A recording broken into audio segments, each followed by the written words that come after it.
মাগুরায় ৮ বছরের শিশু ধর্ষণের ঘটনার মামলায় ৪ আসামির রিমান্ড মঞ্জুর করেছে আদালত। এর মধ্যে প্রধান আসামি হিটু শেখকে ৭ দিনের এবং অপর ৩ আসামি সজীব শেখ, রাতুল শেখ ও জাহেদা খাতুনকে ৫ দিনের রিমান্ড দেওয়া হয়েছে। রোববার মধ্যরাতে মাগুরার chief judicial magistrate Abdul Matin এ আদেশ দেন। হিটু বিশ্বাসের ৭ দিনের রিমান্ড ন্যায় বিচার স্বার্থে ৭ দিনের রিমান্ড মঞ্জুর করেছেন এবং সহযোগী ৩ জন আসামিকে ৫ দিনের রিমান্ড মঞ্জুর করা হয়েছে। এদিকে শিশু ধর্ষণের এ ঘটনায় সোমবারও দেশের বিভিন্ন স্থানে বিক্ষোভ সমাবেশ, মানববন্ধন সহ নানা কর্মসূচি পালিত হয়েছে। অভিযুক্তদের সর্বোচ্চ শাস্তির দাবিতে বগুড়া ও চাঁপাইনবাবগঞ্জে বিক্ষোভ মিছিল ও সড়ক অবরোধ ও মানববন্ধন করে শিক্ষার্থীরা।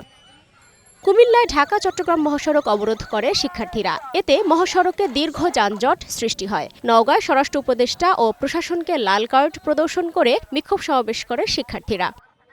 এদিকে পঞ্চগড় মকবুলার রহমান সরকারি কলেজ ক্যাম্পাসে মানববন্ধন করেছে ছাত্রদল কলেজ শাখা। ধর্ষকের সর্বোচ্চ শাস্তি দাবিতে রাজশাহীতে নানা কর্মসূচি পালন করে বিভিন্ন রাজনৈতিক দলসহ সাধারণ শিক্ষার্থীরা।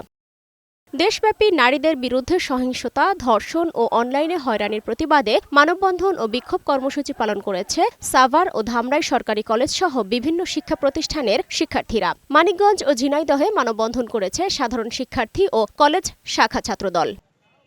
মাগুরায় ধর্ষকদের ফাঁসির দাবিতে জেলা জজ আদালতের সামনে মানববন্ধন করে জেলা আইনজীবী সমিতি। এ সময় বিপুল সংখ্যক আইনজীবী মানববন্ধনে অংশ নেন। আইনের সমস্ত খুঁটিনাটি বিষয় বিশ্লেষণ করে ইনশাআল্লাহ সে যাতে ফাঁসির কাজটা চলে ইনশাআল্লাহ সম্পন্ন করব।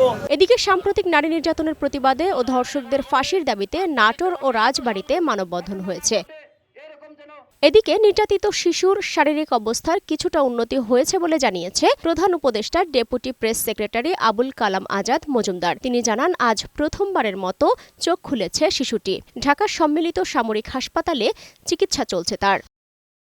সালমা জাহান মুক্তা, বৈশাখী সংবাদ, ঢাকা।